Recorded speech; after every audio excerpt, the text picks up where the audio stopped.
Hi everybody, here's a quick introductory video just to bring you up to speed. I realised since doing the Bible codes about the Bible changes and doing the matrices, I haven't really done an introductory video, so this is my late apology for that. However, if you look at the bottom of every video I've done anyway, I've put 3 links in there. One is the live stream I did with Kat on EYA report that was a couple of hours long, and I would encourage everybody to go watch that. But there's also 2 other videos, both at Sid Roth's website from I think late 90s and 2000. One's with Yaakov Ramsel, and that's a very good one where he explains about the code and how the Yeshua is found in there, and it's really good. I've got to encourage you to watch that. And also Roy Reinhold is on the Sid Roth as well, and he also does a really good explanation of how life matrices work, and I encourage everybody again, watch those videos, they will help. But this is my way of doing my introduction, and it should help explain a lot about the matrix that I've found, and should give you a brief history and a good insight into how the codes work. So you can see on the screen the words RIPS explain that each code is a case of adding every 4th letter to form a word. So that means nothing, it's just a statement. At the bottom I have so we're using ELS of 4. Okay, ELS, let me just explain to you what an ELS is. ELS is equidistant letter sequencing, that's what the acronym for that is. And basically, if you're using ELS of 4 over here, where you see RIPS explain that each code on the right hand side, the letters in red are on a skip of 4. So if I go 4 from the R, we get to the E, 4 again, we get to the A, count 4 letters again, you get to the D, and so on. Pull those letters down to the bottom, we get this here, read the code. And that is basically how a code works, an equidistant letter sequencing code. We did them when we were kids. I think most people understand that. The difference is this is English. This is just to show you how it works in the English. The Bible code obviously is only in the Hebrew Old Testament, so obviously the letters are in Hebrew, and that is how it works. It's exactly the same as that. The difference being that in the old days people could only count with the hand. People could only count to, say, I don't know, maybe 100, maybe 250 if you want to really push it, maybe a little bit more, I don't know. But you certainly couldn't count 1,050 on a skip of 1,050 and then go another 1,050, or 1,400 and then go another 1,400. You would not be able to physically do that. It was impossible. It was only when computers came around in the late 80s, that period, that this all came about, and they understood, whoa, there's something in here, what is this about, as they began doing tests and running codes with the Old Testament. And that was how they stumbled across the phenomenon which is the Bible code, and so the invention of computers has opened this, and that's the only thing that's unlocked this very enigma, this supernatural thing. It's wonderful, it's just awesome. And today this is why you saw the Bible codes that I've done, because there's software that can look and do large skips like 1,000, and actually it can do the entire book. So if the book's just short of 1.2 million letters in the Old Testament, the Tanakh, so it can actually skip that way, and it can go backwards as well. It can do forward checks on a normal skip, and then it can go minus as well, so you can go both ways. And obviously the text gets rearranged every time, so there's limitless, and the amount of information it is literally limitless what can be encoded within, and the Lord knew that. That's why he gave it letter by letter to Moses at Mount Sinai, knowing the end from the beginning. He is the Alpha and the Omega, the beginning and the end. He sits outside this realm, outside of time itself, and therefore he was able to give to Moses the entire encoded history of what is ever going to be and will be, proving ultimately that he is indeed the Ancient of Days. So moving on from the Lord knowing everything outside of time and space, and this is dictated it to Moses letter by letter, the first inkling that the Testament rabbis knew about the code in the Bible was they once counted 49 letters from Genesis and got to the 50th letter in the book of Genesis, and they found the letter T counted another. It's Tav in the Hebrew, but the letter T to us, and they counted another 49 letters, and on the 50th you hit the Vav. Then same again, you hit the Resh, you hit the H, you got Torah. So they really thought, well, that can't be right. So they counted again, they went to Exodus, 49 letters in, on the 50th, Tav, and a Vav and a Resh and an A, and Torah spelled out again.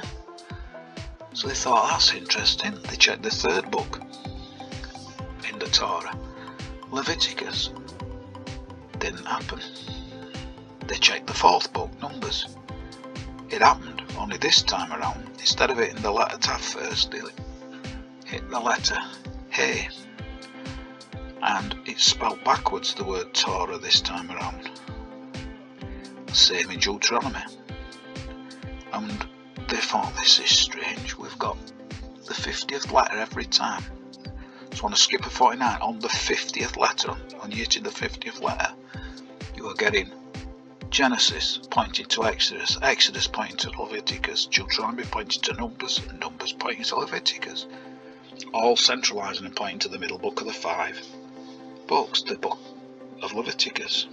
Now, 49 is the square root of 7, and it was on the 50th letter. So if you looked on a skip of 7 in the book of Leviticus, if you counted 7 letters in, you'd hit the Yod, another 7 you'd hit the Hey, then the Vav, then the Hey, every 7th letter, pointing to Yahweh. So the books, the Torah, is basically pointing to Yahweh, which is the name of God. Jehovah to us is English, and Yod He Vav He is the sacred name to the Hebrews of God Almighty. And so everything, to start with the codes, was always pointing to Him and Him alone.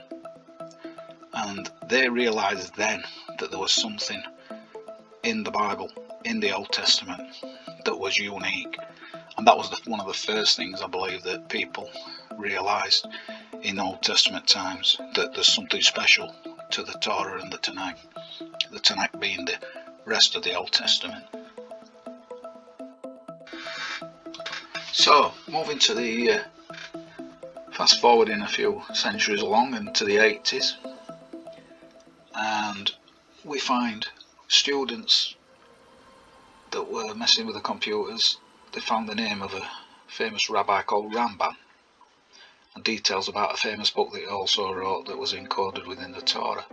So they took this info to the Hebrew University and their mathematicians.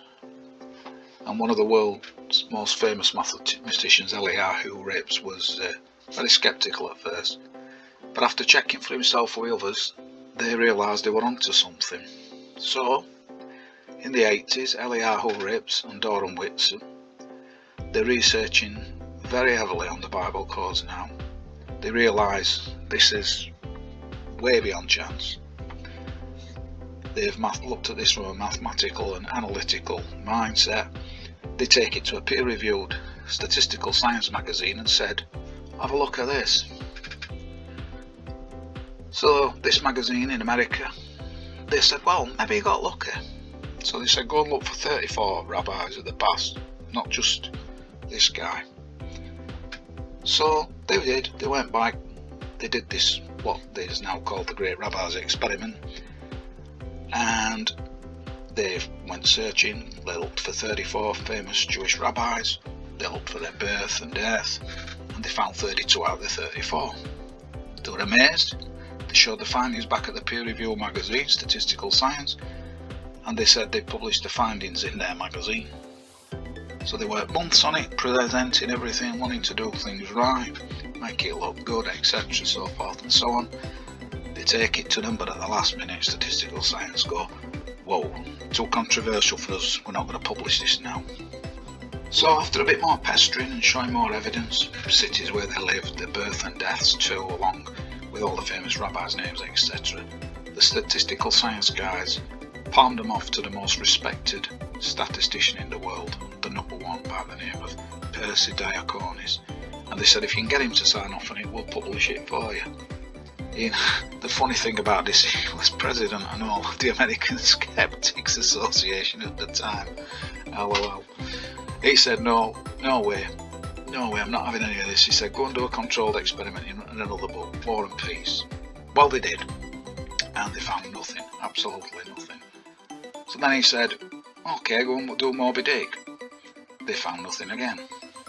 So he said, okay, go do 5 more Hebrew books. And he told them to scramble up the Torah as well, and to report back, including the scrambling of sentences in these books as well, and report all your findings. So they did that, and they found nothing at all in any other text like what they found in this particular code with the Old Testament.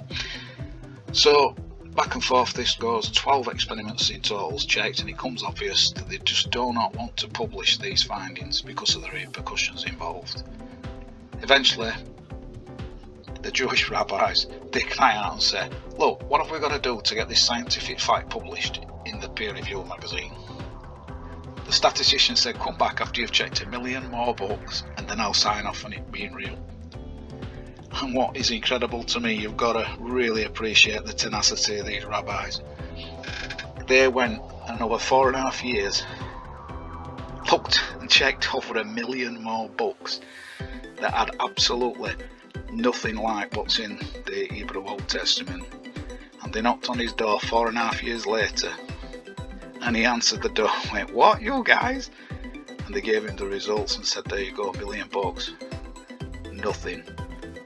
And he had to stick pen to paper right there and then. So in August 1994, the Statistical Science magazine came out, showing and placing out in the mainstream the fact that there is an enigma, something they could not explain, and that it had been peer-reviewed, checked over, and no one could debunk it or explain this phenomenon. So that's how the Bible codes were introduced to the world. But just a quick little thing that I'd forgotten to mention earlier was just before they did sign off, as they put pen to paper for the Statistical Science magazine, I mean, they couldn't believe that the guy who was the top statistician of the world signed it. They just asked at Statistical Science, just before we publish, can you do one more thing for us? Can you just go and have a look and give us the odds, what it might be that this just might have happened by accident? So they did. And in a normal experiment, the level of significance that you need to publish any experiments usually got a p-value, and the p-value can be like 95%. That's the normal general benchmark, 20 to 1. In a normal situation, you would expect them to say, well, if it's 20 to 1 or above, that's fine, we'll publish it. But oh no, they didn't want that. In a dangerous life and death situation when it comes to these statistics, it's normally 50 to 1. So we're talking serious things here, you know. Anything that's got connotations to do with life, death, or dangerous in an industry starts at 50 to 1 required on the p-value. So these guys turned around and said, we'll publish, we need to see 1,000 to 1. Now that's just not seen or heard. It's unheard of in science. You just don't ask for that kind of odds. That's crazy. I mean, this is how much they did not want to publish this. So anyway, they did. They had a look, they worked it out, and the result was that it was 62,500 to 1 that this could be here by accident. So that's why they signed off on it, and they had to do what they did in respect to publishing it in August 1994 in the Statistical Science mag. So they went through a lot, the guys, and again, credit these rabbis for pushing through and doing this and making sure this came to the world scene so everybody could see and hear about the fact that God had indeed encoded and has encoded the Old Testament. So one of the funny things that happened as a result of the 62,500 to 1 code, when the skeptics decided to finally, after about 3 years, have a go and try saying, no, we can do this in other books. Well, they did a lot of, there was a lot of attacking went off, and everyone's been debunked to this day because they fudged figures and messed around, and they did all sorts that was just not above board. And there was also some of the sceptical group, shall we say, prior to that group that really attacked it well afterwards. And in the initial stages of the result of 62,500 to 1, some skeptics came up with 5 mistakes about the death days of the rabbis and said they cheated, etc. So they said, okay, that's fine. Okay, well, they might have missed a letter on the name, or it wasn't spelt to what they considered what it should have been, etc. So they refed the data back in. They said, well, we'll have a look with the new data. So they plunked it all in with the new dates and the odd Hebrew word that they missed here and there, and they came out with the result for the 62,500 to 1. And the new result now, thanks to the skeptics, was 694,000 to 1. It just confirmed it even more, because there was more accuracy actually went in to what they did. So the funny thing about that is one of the skeptics joined the code's research team there and then, and I would have liked to have seen that guy's face. I bet that were good. And then obviously it came out, statistical science, it was in the newspapers, it was around the world. A guy by the name of Michael Drosnin wrote a famous book called The Bible Code. He sort of sensationalised it a little bit, using the death of Yitzhak Rabin at the time. And I think he was in it to make a bit of money, like anybody's going to do with things like that. And his book, as good as it is in respect of introducing people to the Bible Code, it's not the greatest book that's out there. Jeffrey Satinova's Cracking the Bible Code is a good book, much better, more detailed, and there's other books as well, but certainly, at least through Drosnin's book, it went to the newspapers and it became worldwide in 99 time, 2000, that sort of period. So that's how we come to 2001, to that time period where the Bible Code was out there, and we'll next have a look at where we've gone on from then. So we come to, it's out there in the world, it's been in the newspapers, and then all of a sudden we find that the software is available for the average Joe to find and have a look, and obviously there must have been a market for it, and I bought some myself and I checked it all out, and I started learning Hebrew. Not so much the language, but the letters. You've got to learn the letters. I don't know any Hebrew whatsoever other than Shalom, and Shalom to all of you. But the thing is, it's not as hard as what you might think. It's 22 letters, there are 5 vowels. I haven't learned the vowels because they're not in the Old Testament, the Tanakh and the Torah. So you only need to learn 22 letters, and it's very simple. It's not too hard, and once you do, it's real fun. And I've really enjoyed when I was doing it from 2000 onwards. For many years I did a lot of matrices on all sorts of things that were of interest to me, even life matrices on family members. And when you see that, you see that the kids are in there and the dates of the birth and everything, it's amazing. It really blows your mind, and for me it just strengthened my faith even more. Not that I needed it, because I'd always believed in the Lord, and I've seen His power at work in my life, but it just put a seal on absolutely everything. That what a God, and it's just awesome, and it just makes you realise how incredible He is, that He knows the end from the beginning. As Rabbi Vilna Gaon said in the 1700s, all that was and is and will be until the end of time is included in the Torah, and I would add the Tanakh as well. Not merely in a general sense, but including the details of every species and of every person individually, and the most minute details of everything that happened to him from the day of his birth until his death. Rabbi Vilna Gaon in the 1700s. So they knew, like I said earlier, they knew that there was detailed encoding, but they didn't see computers coming. They didn't see these days we live in.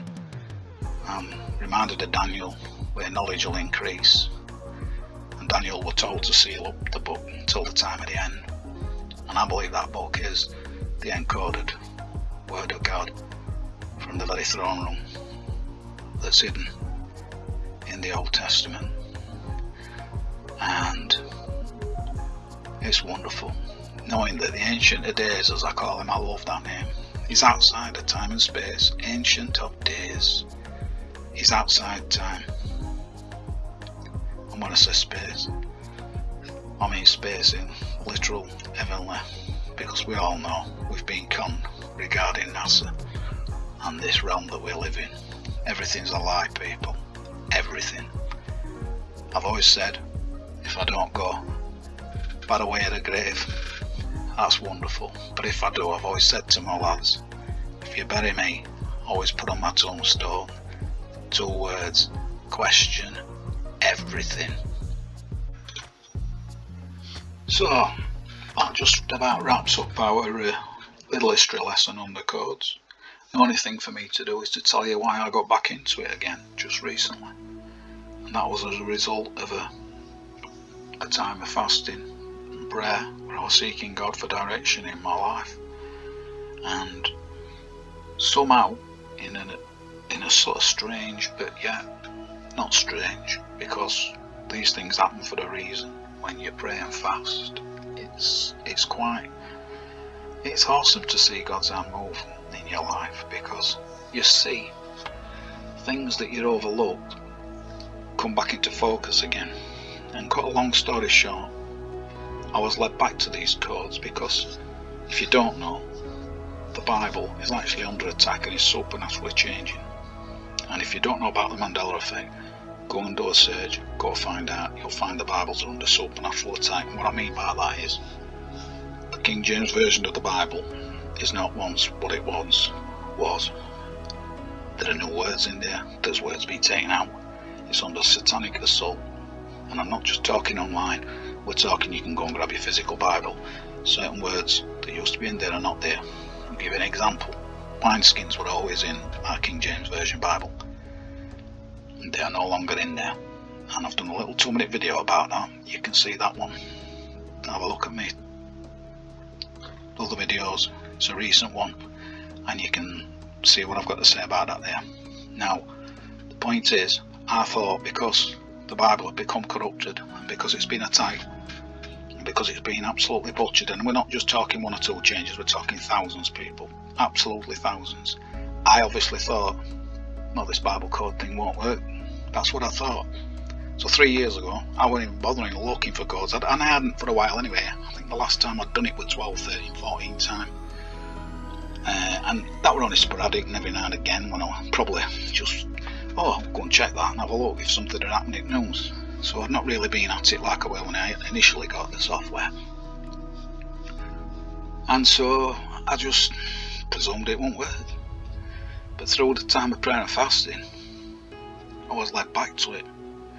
And I checked something. I checked somebody's life matrix that I'd done in 2001, 2 time. And I pulled it back up off the old laptop of mine. I had a double check. And I put some fresh information from now in it. Thinking, well, it's corrupt, it'll not work. Well, it were absolutely bang on and spot on, everything. And I didn't just put 1 or 2 things, I put a good half a dozen at least. And everyone came up, boom, spot on. Then I started checking other matrices, I started checking other things, and then I realised, whoa, this isn't untouched. So as much as the Bible has been attacked and is changing to this very day, somehow, and I don't know how, but I've given you on my other videos a little theory as to why I think it's been protected, but it's been protected for some reason. This code has been protected, and as a result of that, I went looking for the Bible code, Bible change matrix, because that was the only thing that was really up on me that I wanted to check. There were 5 or 6 things I did want to check, but that was the number one. Because when something like that happens and your reality changes, you want to check to see if that's in there. And hence the whole portions 1 to, I think it's 8 now, we've added a little extra of the whole Bible change, Bible code matrix that I found on just one skip and one skip only. Because sometimes you can look for words and it'll say estimated when you put it in. You might put a word in and it'll say estimated, it might find 99 times. And that's what the average should be. And then you might find, say, I don't know, 96. I put that one in, I can't remember what the estimate were, but it found it just once in the entire Old Testament, the Tanakh.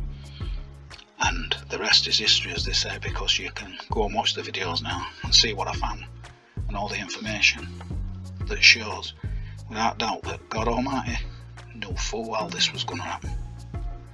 And he knows the end from the beginning, as this Rabbi Vilna Gaon has stated on here. He knows all that was and is and will be until the end of time. And we are approaching the end of time and the soon return of our coming King, the Lord Jesus Christ. So let's just look to him and him alone in these days that we're living in. And I'll finish off with that lovely Hebrew word, Shalom.